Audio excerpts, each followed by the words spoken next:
broadcast.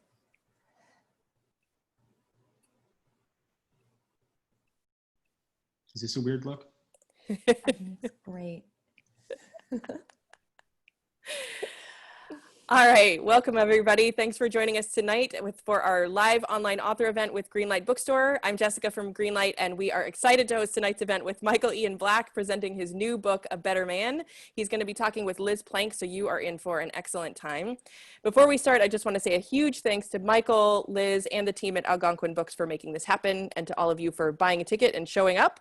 Though we're not able to host events in our store spaces right now, our community of authors and readers is still here, and we're grateful for your support and for the chance to make spaces for conversation and connection.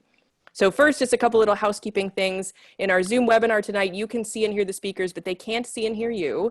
They can see that you're here though, and you should be able to see a count of fellow attendees on the top of your screen. The exact location kind of depends on the kind of device you're using. If you're viewing this event directly via Zoom, you're welcome to post your comments and thoughts in the chat. It's a great way to show your appreciation for the author and interact with fellow attendees. If you have a specific question you'd like to have answered by the author, please post that question in the Q&A module. You can find it by clicking on the icon at the bottom of your Zoom screen that looks like two speech balloons. We'll be pulling questions only from the Q&A to be answered in the later part of the program. We are recording tonight's event, so look for audio or video versions on Greenlight Bookstore's social media channels later on. And if you purchase a book bundle ticket for tonight's event, thank you very much. You'll receive an email with more information tomorrow about your signed book and whether you're picking it up at one of our store locations or having it shipped to you. If you didn't get a bundle ticket, you can still get a signed copy of A Better Man while supplies last. You can order online at greenlightbookstore.com for a quick pickup at the store or for shipping anywhere in the US. I'll paste the buy link in the chat. Or you can even stop in and shop at one of our stores 12 p.m. to 6 p.m. Tuesday to Saturday. If you care about supporting the careers of authors and the ongoing existence of independent bookstores, buying a book is a great way to show your support. So, our interviewer for this evening is Liz Planck. She's an award-winning journalist, author, and the creator and host of Heart Homework, a podcast that offers emotional support for an increasingly chaotic news cycle. Prior to launching her own production company, she was the executive producer of several critically acclaimed series at Vox Media. She is the author of the book For the Love of Men, A New Vision for Mindful Masculinity, which was published by St. Martin's Press in September 2019. Liz is ranked as one of the 50 most influential women by Marie Claire and was named one of Forbes 30 Under 30 in media, and she regularly appears on national and international television programs to provide a perspective on politics, gender issues, and reproductive rights. She'll be talking tonight with our featured author, Michael Ian Black. He's an actor, comedian, and writer who started his career with the sketch comedy show The State on MTV and has created and starred in many other television shows. His movie appearances include Wet Hot American Summer, The Baxter, and Sextuplets. He's also the author of several books for children, including the award-winning I'm Bored, I'm Sad, and I'm Worried, and the parody A Child's First Book of Trump. His books for adults include the memoir, You're Not Doing It Right, and the essay collection, My Custom Van. He appears on several popular podcasts and regularly tours the country as a stand-up comedian. In his new book, A Better Man, A Mostly Serious Letter to My Son, Black offers a way forward for boys, men, and anyone who loves them in a world in which the word masculinity now often goes hand in hand with the word toxic. Written as a heartfelt letter to his college-bound son, it's part memoir, part advice book, and it's been praised by fellow authors and entertainers including Samantha Bee, Peggy Orenstein, Alyssa Milano, and Liz Planck herself, who writes, Michael's voice is necessary now more than ever to offer men a different path where they can be curious about their own gender and mount their own revolution for better definition of masculinity. And she adds, I'm so glad that this book exists. So you're in for some good stuff tonight. Michael's going to start us off with a reading from the book, and then he'll be talking with Liz and then taking your questions at the end. Michael, please take it away. Well, thank you, Jessica. Thank you, Greenlight, and thank you, Liz, for hosting me on this, my first stop on my virtual book tour. There's some pros and cons of being the first. The con is I don't really know what I'm doing or feel comfortable with what I'm doing, but that's also the pro because and it feels like anything can happen. First, I guess before I start reading, Liz, you're under 30? No, I was at one point, and I'm now 30. I think I'm 33, but this year doesn't count, right? No, I had a birthday this year, but I don't think we're counting this year. So I'm still 32. That makes sense to me. That makes me feel better because you're very accomplished and I'd like you to be a little bit older. Yeah, a little bit. Just so I don't feel bad about myself. All right, I'll read a little bit. Again, like this is the first time, so I don't even know what to read. So I'm picking more or less at random. Ooh. This is chapter 2, Rosary, it's entitled, and then there's a kind of subtitle to every chapter. This is called Tell Your Kids You Love Them. Now, I feel like I have to preface everything by saying, like, I know I'm a comedian, like I know that's my job, but it feels like less and less of who I am and what I do. And this book is deliberately entitled Mostly Serious. So I'm worried that people are going to be disappointed if I'm not like very funny. But then again, I have a long history of disappointing people. So I feel like that will be on brand for me.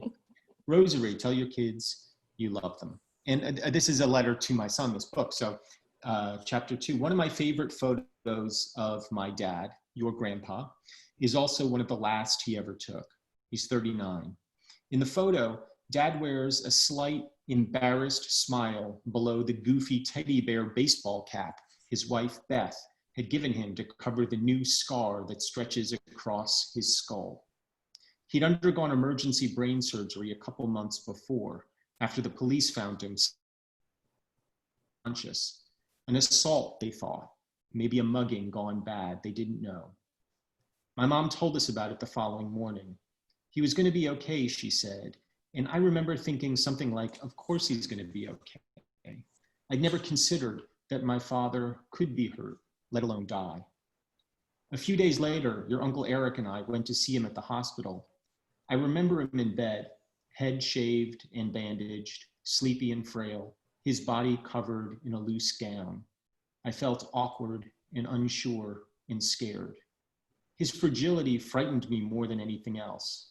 He'd never been a big guy, but every father is a giant to his son, although less so when his son overtakes him in height, as you, annoyingly, have done to me. We stayed with him for an hour or so that day, but he didn't talk much, and when we left him, I felt relieved. When Dad came home, he was weak and unsure on his feet. That Christmas, Beth gave him teddy bears, lots of teddy bears, big and small. One of the bears was sewn to the brim of a baseball cap, the dumb hat in the photo. A few months later, he would be back in the hospital where he died from a blood clot. I remember that tight smile of his. It was his all-purpose smile.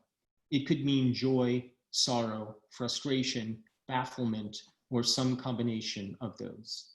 It's a smile unwilling to commit to emotion.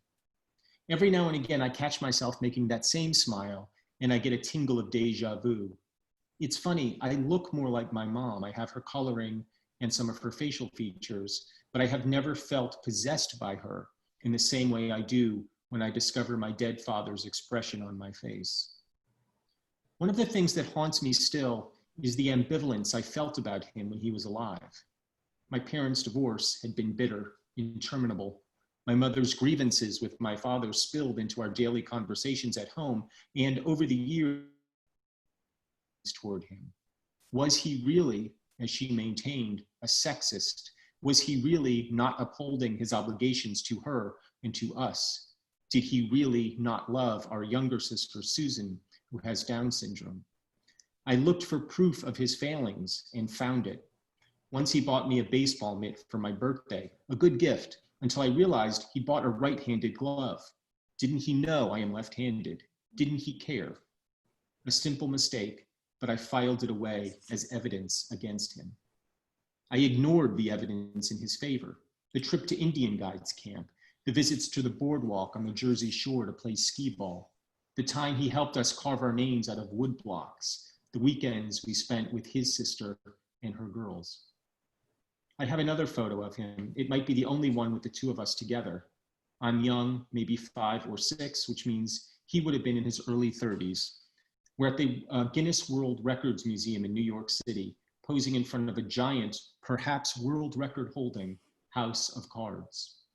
I've got my hands shoved into the pockets of my puffy winter coat. My dad towers over me, his hand resting on my shoulder, that same smile on his face. I don't remember that trip, but I feel as though I remember the weight of his hand, the protection and love it held. That's enough, right? That's enough. It's a good start. Now, I'm feeling emotional reading it, and I did not want to feel emotional because as I'm a guy, I don't want to feel things at all. That was beautiful. And yeah, that line, even I remember reading it and stopping on that line myself and being emotional. So I can't imagine what it's like for you to read it, and to all of us. So thank you for that beautiful reading. Thank you to everyone who is with us today. I personally think that this is cool. I think it's cool that we have like a chat. Like, it's just not normally at an event, it's, you know, we're talking and then you guys get a turn, and this, we all get to sort of do this in a cool kind of funky kind of way. So I love that you were already in there making jokes about, so you have poison ivy? What's going on? Oh, I have poison ivy. Yeah. What, you, from where? What, you're leaving your house? Where? Oh, wow. All up in your arm. And this isn't the worst of it. Did you fall? Why is it on your, were you grazing the grass as you were going on a hike? One of the things that has transpired over the last several weeks, Liz, is I have become an outdoorsman. Oh my gosh. Yeah, it's a new phase in my life. I think it may be some sort of midlife crisis, but it started because my friend Matthew said to me, have you seen this show called Alone? And I said, no. And I said, don't tell me anything about it. I want to watch. Yeah. You recommended it? Fine, I'm going to watch. So it's a reality show. I don't watch reality shows. And had I known it was a reality show, I probably wouldn't have watched it. But apparently in the 7th season, I turned it on and I got hooked. It's about these people, 10 contestants who get dropped off individually in the Arctic and have to survive essentially by themselves. They're survivalists. That's what they do. They're hunters, trappers, crazy mountain people. And so they build shelters and they hunt and they trap. And I'm watching this before, I'm like, I kind of want to do that. So I have no outdoor skills. I mean, you can tell I'm wearing a cardigan. That tells you everything you need to know about my outdoorsmanship. But the other week, my wife, Martha, was like, we had a hurricane come through here and a tree fell on our property and was kind of obscuring our view to the road from our driveway. And she's like, you need to clear the tree. I'm like, sure, absolutely. I'll clear the tree. Clearing the tree. I just figured at some point the tree will disappear on its own. Right. And then a week goes by and she's like, I thought you said you were going to clear the tree. I'm like, I will. Finally, one morning I wake up and I'm like, I'm going to clear that tree because I've been watching Alone. I'm like, I'm going to do some outdoorsy shit. But I don't know how to clear a tree. I have a chainsaw that I don't know how to operate it. I bought it once. I tried to do the thing with all my strength. I could not get it to start. The chainsaw has sat in our garage for 5 years, unused, never been used. And I'm like, I'm not fucking with the chainsaw. So I got a little saw that she has for like gardening. And I just started hacking away at the tree piece by piece. And I got really into it. And I was clearing all the brush on the hillside. And somewhere along the way, I contracted contact dermatitis. I don't know that it's specifically poison ivy, but it's poison ivy-esque. It's so funny because I remember a part of the book where you talk about the fact that being a man means that your wife wakes up in the middle of the night and is like, if she hears a noise, you have to die first. That's your job. You go down so that you just encounter the murderer first. And then my job is to be the first one murdered in the house. Yeah, the first one murdered. And in this case, the first one to get poison ivy. So you protected your wife. You did your manly duty. Well, but the thing is, she's one of these rare people who is invulnerable to poison ivy. What? That exists? Some people don't feel it? Some people don't have an allergic reaction to it. So and she'll like flaunt it. She'll be like, oh, look, here's some poison ivy. I don't even get it. That's a little rude. That's a little rude. Well, look, I'm so happy and honored really to be with you today to talk about this gorgeous book. I've already been asked by my boyfriend, where does he get this hat? Because it's genius. And I know that a lot of people are going to want the book and also want to flaunt the hat to show how much they love the book. I just have so many thoughts about it, and I Really enjoyed reading it. I think one of the most powerful things about it is its format, right? And like the medium is the message. Like this is a compassionate, empathetic, loving letter or letters to your son when I think many of us don't, have complicated relationships with our fathers. You had a complicated relationship with yours. And so I love that you've, through this, become sort of the surrogate dad for a lot of people who may not have received an I love you or a letter or any kind of guidance from their fathers. So I wanted to start off just by asking, you talk about your father in the book a lot. We obviously learn a lot about you, and you talk a little bit about your son, but did you see sort of generational differences, or what to you is the most glaring difference between the masculinity and the manhood ideals of your father, yours, and then your son? As I was writing the book, one of the things that really started to sink in with me is not only the differences between my dad, me, and my son, but I can kind of reach back to his dad also, who I really didn't know, but I feel like I do. I feel like I feel like I can kind of intuit him. I remember him and kind of knew him enough to understand that my father's father had been a cop, a New York City cop, at a time, and I'm sure this is still true, when there weren't a lot of Jewish New York City cops, but he was a first generation, maybe second generation kid, and I think it was a good kind of civil servant job. I don't think he had any passion for police work or anything. But he was, a product of this silent generation, or maybe the generation that comes right before that. He was a very buttoned up, kind of a tough guy. And my dad really wasn't that. My dad, I think, was much gentler by nature, and but retained, I think, a lot of that really buttoned up stoicism. He didn't know how else to be. And then when I came along, just on a personality basis, like we're just different. And I grew up in a lesbian household. When my parents divorced, it's because my mom became involved with another woman. And, I was always artsy, which is the worst. And I was always like emotive, which is the worst, my mom called me her sensitive child, which I think she sort of meant as a compliment, but never felt to me like one. And so, and generationally, like, I grew up sort of post 60s and living in a time of, in a household, a very kind of ardent, almost strident feminism. And I was sort of conditioned to be a little more open and liberal with my feelings. But all of that being said, I still feel that same reluctance, that same cultural stoicism, that same hardening emotionally. And I see it in my son. He is,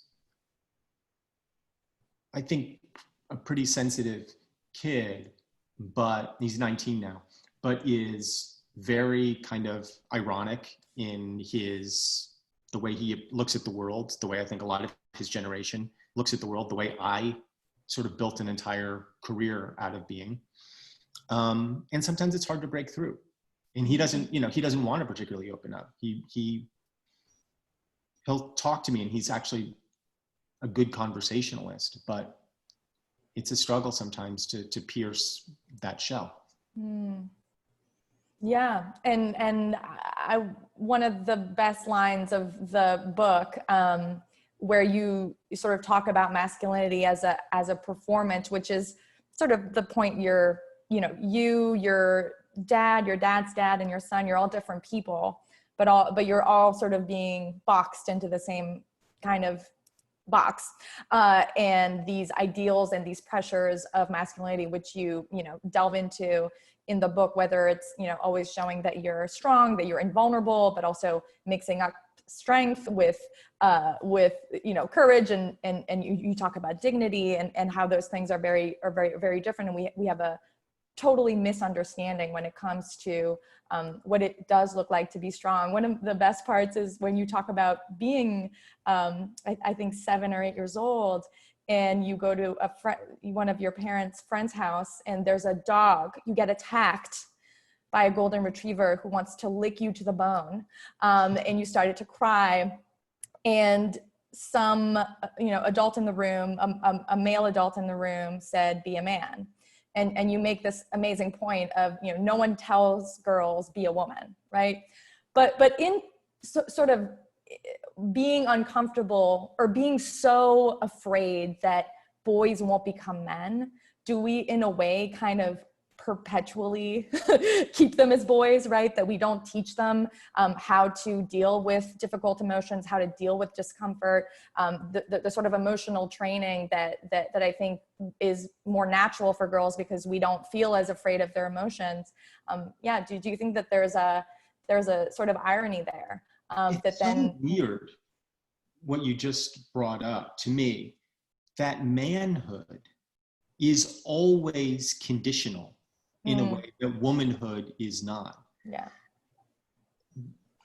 Manhood is always being judged. Is that the manly thing to do or the most manly thing to do? I repeatedly refer to this SNL sketch from 1979 in the book called Quien es más macho, which is an absurd sketch where Bill Murray is hosting this fake Venezuelan game show where the contestants have to identify which of 2 random male celebrities is more macho based on nothing. And what's crazy is when makes the sketch work is you can do it because manhood is conditional, because you can rate every single thing about a guy and put him along an axis of masculinity. And women, I don't feel like have that in the same way. Women obviously have tremendous other pressures, but people don't question womanhood in the same way that they question manhood because it's biological, because we just assume once a woman reaches kind of reproductive age, well, she's a woman now. And you say, like when a girl gets her period, like, well, you're a woman now. There's no point where a boy is like, oh, you're a man now. And the closest we have is like a bar mitzvah. And nobody mistakes those 13-year-olds coming out of the bar mitzvahs as men. Do you think that that's why it constantly needs to be proven? Because you never do, you never are a man? You're never man enough? Yeah. And because the way that like manhood is sort of formatted in the culture, it's almost formatted as a competition where at base, at the very bottom of it, I think, is that fundamental thing of 2 dudes looking at each other and going, can I take him? Like, I really think that's at the base of it. It's like, it's so anachronistic at this point, but it's so deeply embedded in our DNA. It's almost cellular, but it's useless. It's junk DNA at this point. It doesn't serve us at all. Right. And I think that's one of the most important points you make in the book, which is that, we talk a lot about how women are afraid of men, but that men are afraid of men too.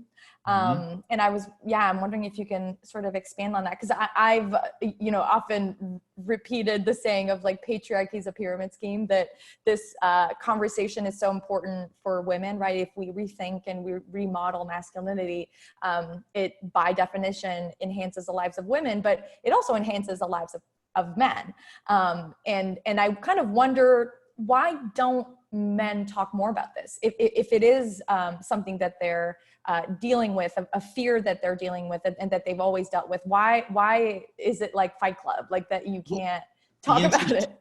The answer is in the question. Yeah.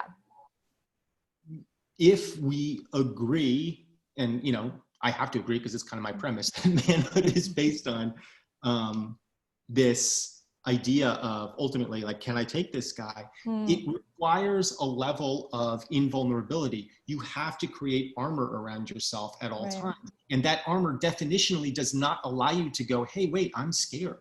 And And why then aren't men excited when we bring up masculinity? Why are the people often who are the most upset about these conversations, as you talk about in the book, the trolls that you get online? Why does it come so much from men then?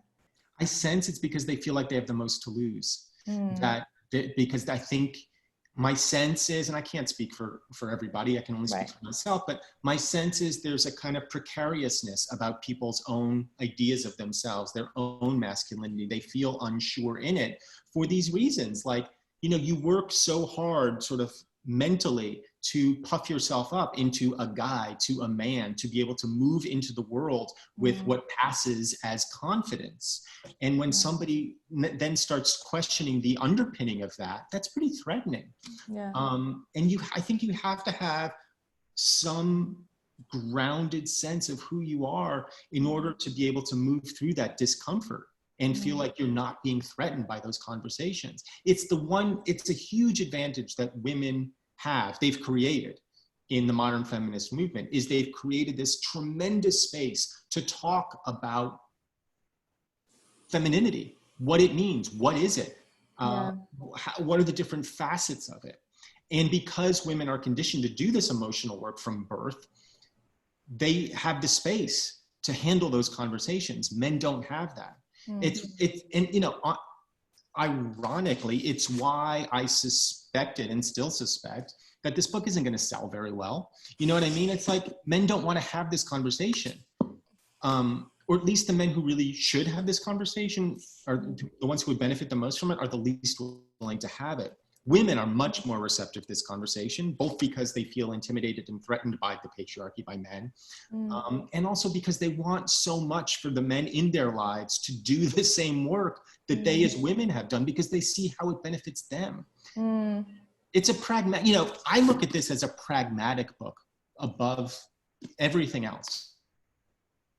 Move forward. We just have to, because it's killing us when we don't. Yeah, and I'm sure, as we all did, we had a lot of hope for 2020, a lot of different ideas about how this year would unfold. And I'm sure, I mean, I want to let you sort of talk about what it's been like to have a book about masculinity kind of come out in 2020, in a year where we've had this global pandemic, which, by the way, disparately affects men. Men are more likely to die from the coronavirus. Men of color are 3 times more likely, and they're particularly vulnerable. And we're seeing future members of Congress, like Marjorie Taylor Greene, talk about how children should not be wearing masks, and especially not boys, because— What did she say that? Especially not boys? Yeah, so she said, forcing boys to wear masks is emasculating. So, and I mean, that's just the tip of the iceberg. We also have seen that leaders who engage in more posturing, right, who are more quote unquote macho, like Bolsonaro, like Trump, have handled the crisis so much less effectively than other male leaders or even female leaders. So I'm just, yeah, I'm very curious what you make of this year and the way that masculinity killing us, and particularly hurting men and the people that they love. Yeah, I'm curious what it's been like for you to witness all of that and what you make of it. It's been, just from the pandemic point of view, it's been bizarre but unsurprising. Bizarre just because it is, just because I never, you know, I read a lot of scare articles and have in the past about, you know, where they'll ask various administration officials from past administrations, what keeps you up at night? And inevitably somebody goes, a plague. And I'm always like, yeah, a plague. And then to see it unfold, like, that's like, I'm dumb about a lot of things. This was one of those things that I was dumb about. So that, just putting that in that bizarre box, and seeing how our leadership, our current leadership, has responded, has, with a little bit of hindsight, this kind of hindsight that we're constantly experiencing from 3 weeks ago, a month ago, 6 months ago, it's unsurprising, because so much of Trumpism is, all of Trumpism is about fear. And it's the same fear that is embodied in what people call toxic masculinity. this idea of invulnerability, that if you show any chinks in the armor, you are less than a man. So of course Trump isn't wearing a mask. Of course his followers aren't wearing masks. Of course they deny the science. Of course, to pretend to, or to say that you care about your own health is less masculine than saying, I don't give a shit. You know, to say that you value less masculine than saying, yeah, I don't want to die. Like, it's crazy, but true. And when I say things like that, it's like, and if you disagree, please tell me, but I feel like we all speak the language of masculinity enough to know that those are true statements. Like, we're all fluent in the language of masculinity enough to know that a guy going, I don't give a shit, is considered more masculine than the guy going, no, I kind of want to protect my life because I value it. Totally. And do you think that, because you make so many brilliant points in the book about the links with the military and masculinity, right? That we sort of create manhood and masculinity tropes so that boys can become men and go to wars, and then to justify the wars in the first place. Do you think that if we called the coronavirus a war, that everyone would wear a mask, right? If like Trump supporters were told like masks protect you from terrorists, do you think that suddenly masks would be manly and we would have a sort of a totally different perspective on it? I think we could have.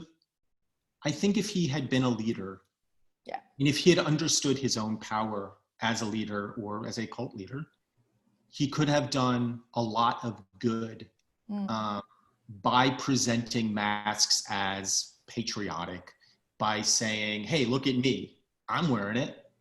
He could have done a lot of good, but it cuts so against the grain of who he is.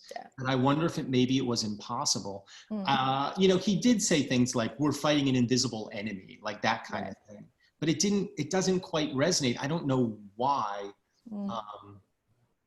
Maybe because he didn't believe it. Maybe because he had a hard time selling it, because it's antithetical to who he is. Right. It's interesting because I'm from Quebec, and in Quebec they had a lot of problems in old folks' homes, obviously, in these very bad outbreaks, and so they sent the military to oversee and like take care of the elderly in old folks' homes. So they, were like, well, we have this, all of these, soldiers basically who are ready to go to war, and we are at war. And so they moved in the soldiers to basically work at and like clerk and just be at the front desk and like take care of the elderly. And I just thought, yeah, that is service, right? Right now that is, and always is. But to your point, and you give so many examples in the book, I know everyone who's read it will agree, but you really compare the way that we comprehend the military as completely in this false view of what masculinity is. So that wouldn't even be possible in America. Well, that's what I was going to ask you. Like, what is the Canadian kind of military ethos? Is it the same as America's? I mean, America's really is predicated on go invade a land. Yeah. And I don't know that the Canadian military is like that. Yeah, we're not nearly, I mean, our military is smaller. Our identity as a country is not wrapped into our military because we've, only pretty much been, I mean, not to say we don't do anything bad, but usually when our military goes in, it's like as allies. It's not really to invade or to like, we don't have these huge, it's not like, Justin Trudeau is not comparing the size of his missiles with anyone else, and Justin Trudeau wore a mask very early on. I think there's a real difference, right? And I want to talk about 2022 and just the election coming up and getting your thoughts, because I think we do have a choice for two very different masculinities in Joe Biden and Donald Trump. Like, do you think that Joe Biden is a soy boy? Do you think that we're just doomed and that he's too sensy to be president? Too sensy. I think he's done a really good job. I mean, Biden was by no means my candidate. I was kind of all in for Elizabeth Warren. In some ways, I'm relieved Biden's the candidate for all the reasons that Democrats are relieved that Biden's the candidate, because it erases the problem of having a woman running, which is clearly has been a problem. And, you know, might shave 2-3 percentage points off, you know. I was all in for Warren, and Biden was, you know, near the bottom of my list. That being said, I think he's done a really good job of presenting, and purely in these terms, a vision of masculinity that is strong in the sense of being committed to ideals, unwavering in his sense of self and what is right and what is wrong. That's, I think, a real strength. And strong when he shows, strong in his compassion. A lot of times, I think we think about compassion as being antithetical, or empathy as being antithetical to strength. But to me, they're paired. They're the same thing, because you have to have a lot of strength as a guy, especially, to overcome so much of what we've been coded to be, which is invulnerable. You have to be strong enough to step outside of that and to hear somebody else and to connect with them. That requires strength. And I've been impressed with just who he is as a man, as an empathetic guy. I know he gets sort of slagged on for being overly empathetic at times. But it's funny, it doesn't feel phony in the way that like Clinton often felt phony and performative. Maybe I'm just not as familiar with Biden yet, and maybe I'll sort of see through it at some point. But right now, like, I've been really impressed with him, and like, he has taken on that mantle of Uncle Joe that I feel like was sort of a joke in the what was his name? Obama administration. You know, crazy Uncle Joe. But you know, he feels pretty comforting now in a really good way. I mean, he feels like this cardigan sweater, and I'm totally comfortable voting for this cardigan sweater for president. Yes, I would love a cardigan sweater, or like 20 to hide under right now. And definitely, I think Kamala Harris was such a good choice, and the perfect choice. Yeah. I love that your book actually reminded me of President Obama being called weak because he put Dijon mustard on his hamburger that one time when he was out with Joe Biden. And yeah, we could sort of talk all day about the ways that, I mean, every election, I think, is about masculinity, right? Like, we often, even if we think about 2016, there's a lot of emphasis on the ways that Trump was demeaning to the women running and the woman running, against him. You could also point to so many different examples of the way that he used gendered and sort of sexism against men, in his insults about Marco Rubio being tiny and Ted Cruz being a pussy, like a literal, like he actually said the word pussy, right? And he has laughed at Chuck Schumer for crying when the Muslim ban came out, and Chuck Schumer was very emotional about families being ripped apart from each other. And so, in Donald Trump, I think we've not only seen the ways that these ideals of masculinity can hurt women, but also how they hurt other men too, and sort of force them into roles that don't really make sense. And what's so obvious, I think, and transparent to everybody is how brittle and frail Donald Trump is emotionally. How his own caricature of masculinity reveals such a profound brittleness, and how he has to lash out because it's so like scared. A raw nerve. He's so scared. It's really amazing to see. And then you contrast that with somebody like Biden, who feels so secure in himself, and the kind of slings and arrows seem like they bounce off in a way that they just can't. Every arrow lands with Trump. Every arrow causes blood loss with Trump. Yeah. And I think it reminds me of my best line in the book, your best line in the book, where you talk about masculinity as performance. I think what you're, speaking to is that Biden doesn't perform masculinity, but Trump does. It's a show. And you say that traditional masculinity is an elaborate system of ritualized posturing, a kind of drag show. It's men in carefully assembled attire, lip syncing the song of their fathers and grandfathers. Sometimes I think the only thing separating RuPaul and Chuck Norris is glitter.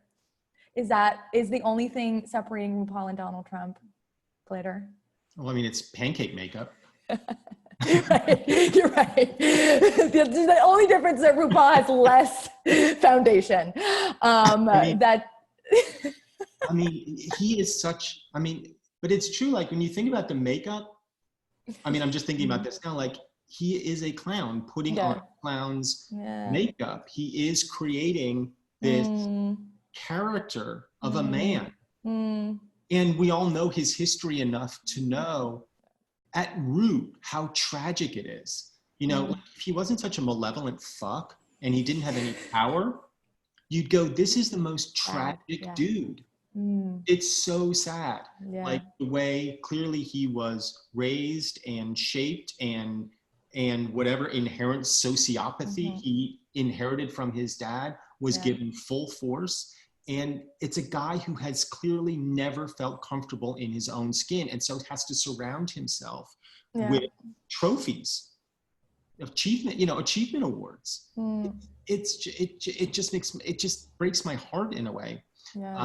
From a human point of view, I am nothing but evil and ill, but just as a person, it breaks your heart.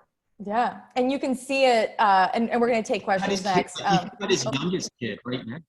Yeah, I'm thinking I was just going to say. I'm like, God, this poor kid. Like the other ones are already ruined. Yeah.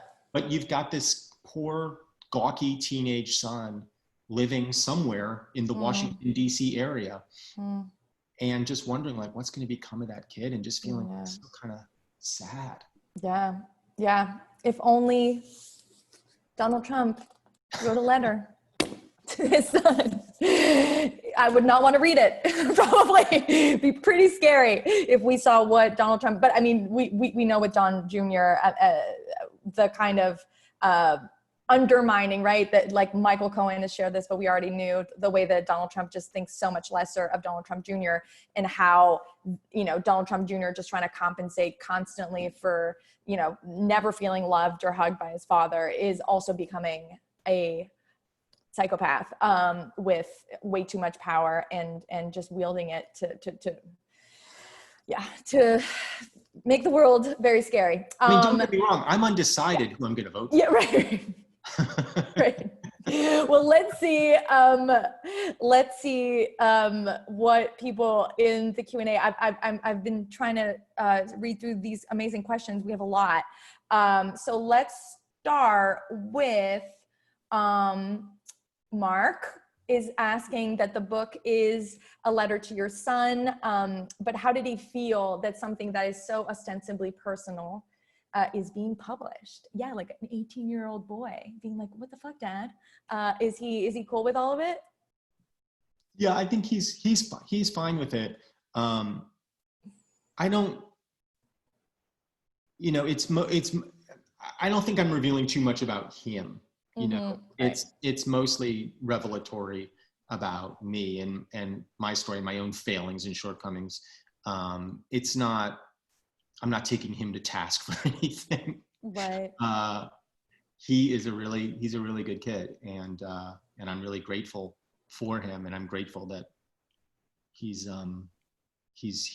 grown up to be a really good young man, and I'm proud of him, and I hope this book is helpful for him in some way, particularly as he navigates out of the house. He's home now because college, he goes to school in Georgia, and it's just kind of shut down. So he's here for the next however many months and has been home since March.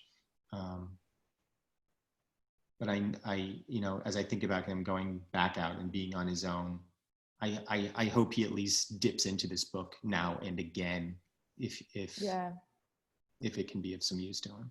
Yeah, I would think it's something, yeah, he'll be really happy to have for the rest of his life.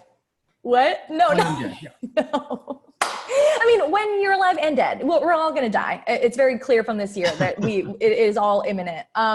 So we have a really beautiful question from Ben. Hi, Michael. I consider you an icon of a kinder, more humane new masculinity.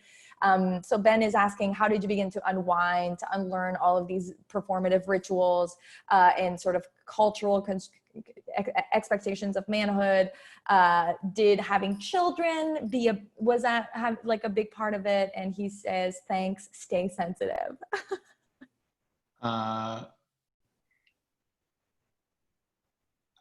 I talk in this book about how I had built a comedic persona around invulnerability and insensitivity and withdrawal. And that came really easily to me. It was never who I was. I mean, I don't think anybody who knew me thought that's who I was.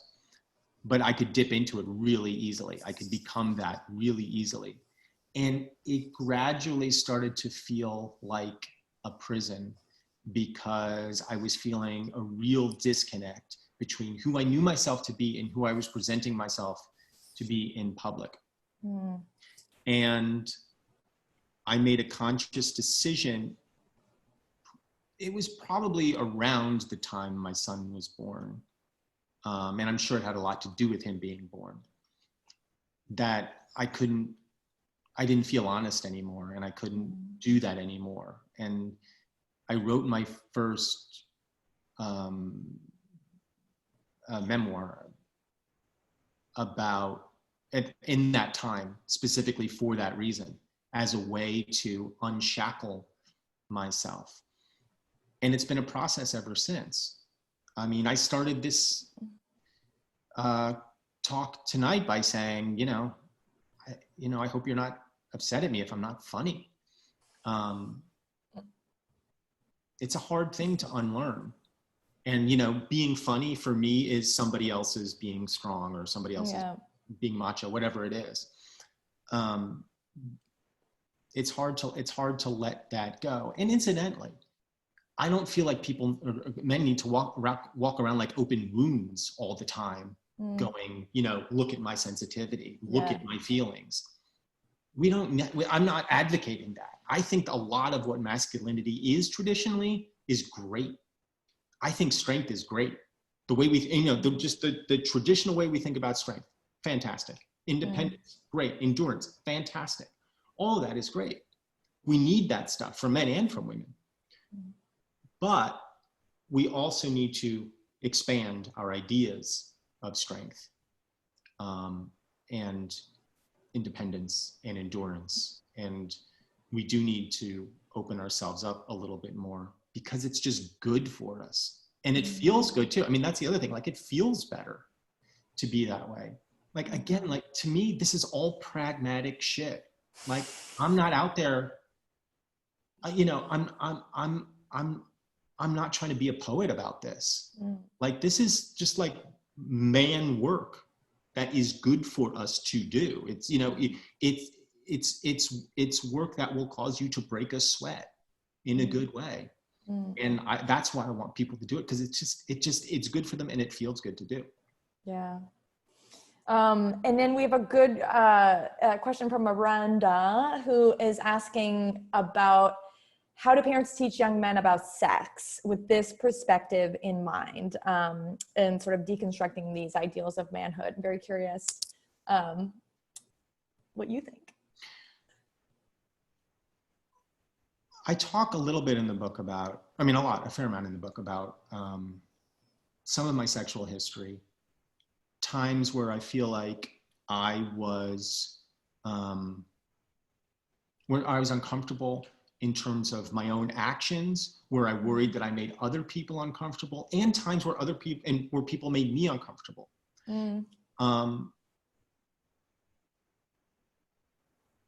I definitely don't know. I know that there is not a one size fits all for sexuality. people express their sexuality in a myriad of ways, or can you say myriad ways? I think you can say both. Okay, I'm going to say myriad ways. And I get most of what I say to my son in this book is confined to kind of like early sexuality. I mean, in terms of like, you know, your early experiences, because he's a young man and, you know, he's still early in that part of his life. And what I say specifically about sex is I talk a lot about consent and affirmative consent, and making sure that not only he's straight, not only that she is okay with what's going on, but that he's okay with what's going on. Yeah. That it's okay for him to feel like I'm not ready and I'm not comfortable in any given situation. We often don't think about men's reluctance for sex because we just assume men always want sex. And a lot of times we do. But some of that is cultural. Yeah. Some of that is we feel like to be men, we need to constantly be pursuing sex, when really what we're pursuing, at least in my case, was intimacy. And not knowing the difference between the two. It's, you know, I want him to be emotionally connected and involved with his sexuality and with his sexual partners. And I don't have any problem with one night stands, or, you know, I say so in the book. It's like, if you and another person want to just like go to town, do it. But just be honest with each other about what's happening. Just communicate. That's it. Just say like, I'm totally having a great time making out with you and fucking you and whatever. But that's what this is for me. Is that what this is for you? Right. Let's make sure that we're communicating. And if it is for both of you, great. Like, go to town, have a party. I love it. Yeah. Love that. I think, I mean, there's so many good questions. So I'm trying to like sift through them without leaving anyone out, but there's a lot of different beautiful questions about parenting. And I know we just talked about sex and parenting, but, you know, people asking like, what's your best advice for a young boy growing up right now? Or for the parents in the room and who are raising boys. What's your general approach, and what do you think we should be doing better to take care of boys? I want to be clear, like, I'm not an expert on parenting. I'm not a perfect parent. I fuck up all the time. I say the wrong thing. I do the wrong thing. I annoy my kids. Like, I'm just a dude. But I feel like for myself, you hear those dogs? Yeah. No. One of my kids. Something to say. I think it's my daughter just coming home from field hockey practice. But the thing that I feel like I've distilled about parenting is fairly simple, which is this. Like, to me, parenting comes down to two jobs, arguably one job. The two jobs are make your kids know that they're safe and help your kids know that they're loved. Anything beyond that is kind of icing on the cake. Yeah. And like, if you can accomplish those two things on a daily basis, let them know they're safe, let them know they're loved. The rest, I feel like, will take care of itself, because you can't control their personalities. You can't control what they do, ultimately, and you shouldn't try. Yes. You can't steer them, really. It's hopeless. I've tried, believe me. All you can do is support them and let them know that if they fall, you're there. You'll catch them. You'll be there, unreservedly. Yeah.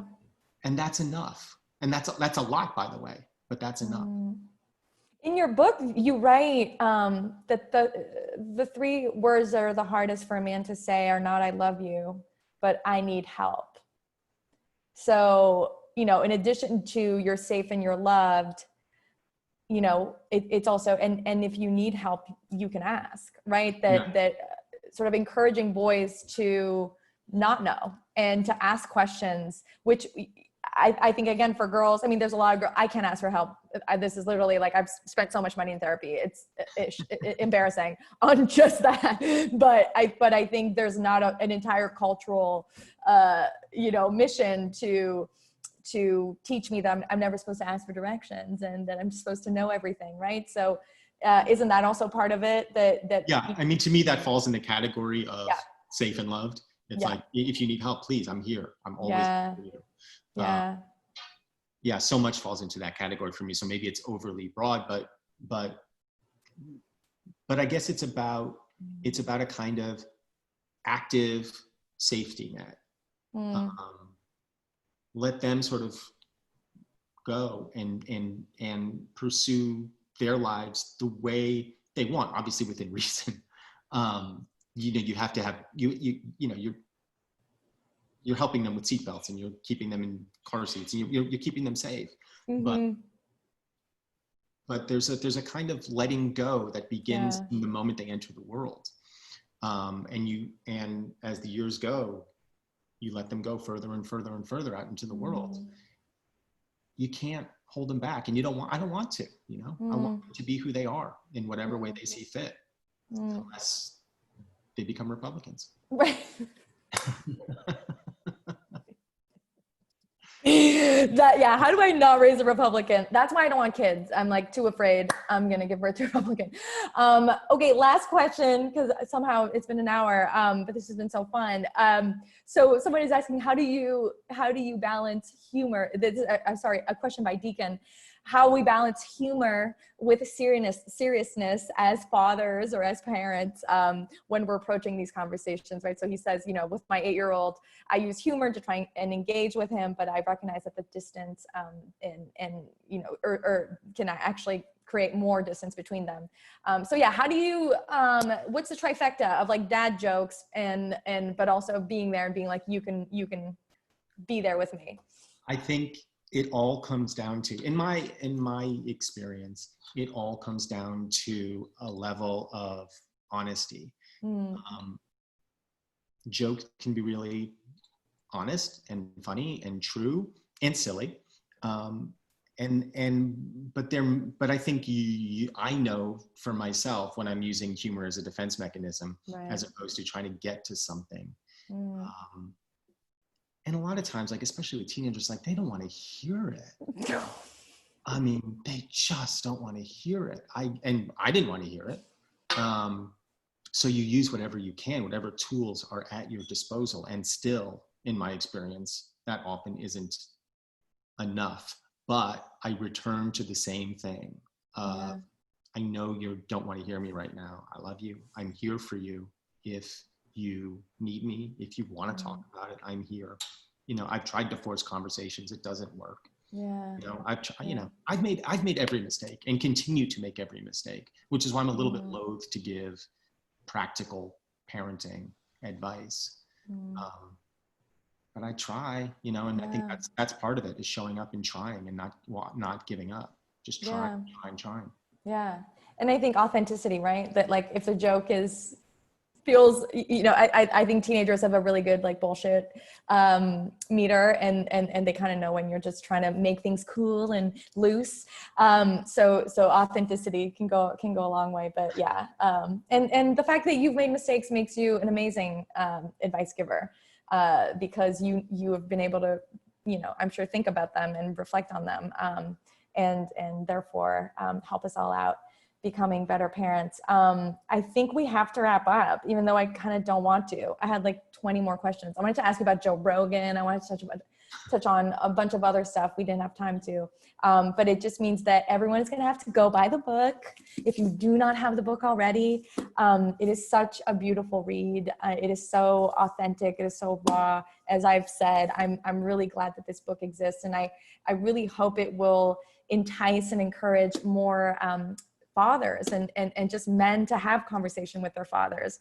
Because I think, I can't think of how different the world could be if Donald Trump had a conversation or a book like this from his father.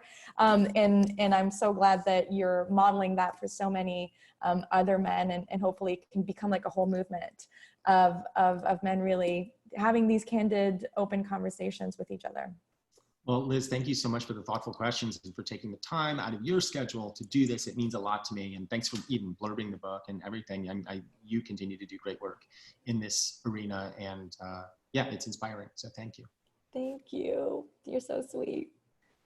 Thanks so much again, Liz and Michael, for showing up here tonight. We appreciate you so much. Once again, you can get A Better Man at Greenlight Bookstore. We have signed copies, so the link is right there in the chat. Thank you guys all for joining us, and have a great night. Thank you.